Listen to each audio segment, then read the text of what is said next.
ভোটের পরদিনে সন্দেশখালীতে নতুন করে উত্তেজনা ছড়িয়েছে। রবিবার সকাল থেকে সন্দেশখালীর আগারহাটিয়া মণ্ডলপাড়ায় ধুন্ধুমার। এদিন পুলিশের ওপর হামলার অভিযোগে গ্রামে ঢুকে ধরপাকড় শুরু হতেই পরিস্থিতি উত্তপ্ত হতে থাকে। পুলিশের বিরুদ্ধে গ্রামে অত্যাচারের অভিযোগ তুলে গ্রামবাসীরা বিক্ষোভ দেখাতে থাকে। এরই মধ্যে একজন অভিযুক্তকে আটক করে নিয়ে যাওয়ার সময় পুলিশের গাড়ি থেকে অভিযুক্তকে ছিনিয়ে নেন গ্রামের মহিলারা। রবিবার সকাল থেকে সন্দেশখালীর একাধিক এলাকা উত্তপ্ত হতে থাকে।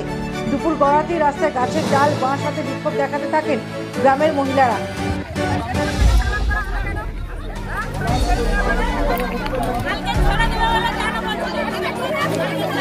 পুলিশের গাড়ির সামনে রাস্তায় শুয়ে বিক্ষোভ দেখান তারা। রাতের সঙ্গে হাতাহাতিতেও জড়িয়ে পড়েন বেশ কয়েকজন মহিলা। সন্দেশখালীর বিস্তীর্ণ এলাকায় র্যাব কেন্দ্রীয় বাহিনীতে ছয়লাভ। কোনোক্রমে মহিলাদের সরানোর চেষ্টা করেন পুলিশ আধিকারিকরা। ভোট মিটলেও অশান্ত সন্দেশখালী। একাধিক এলাকায় দফায় দফায় অশান্তির অভিযোগ সামনে এসেছে। এক পুলিশ কর্মীকে মেরে মাথা ফাটিয়ে দেওয়ার ঘটনায় ইতিমধ্যে 5 জনকে গ্রেফতার করা হয়েছে। তাদের বসিরহাট মহকুমা আদালতে তোলা হয়।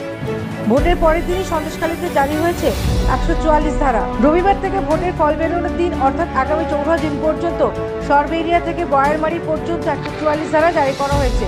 শনিবার ভোটের দিন বসিরহাট লোকসভার অন্তর্গত সন্দেশখালীতে দিনভর একাধিক গন্ডগোলের খবর শিরোনামে উঠে এসেছে।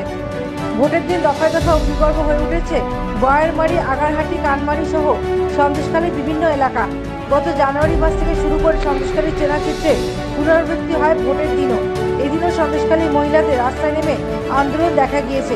শনিবার সন্দেশখালীর বয়ারমারি গ্রামে বিজেপির ক্যাম্প অফিসে হামলার অভিযোগ ওঠে। 50 থেকে 60 জনের তৃণমূলের বাইক বাহিনীর বিরুদ্ধে উত্তেজনা ছড়ানোর অভিযোগ ওঠে।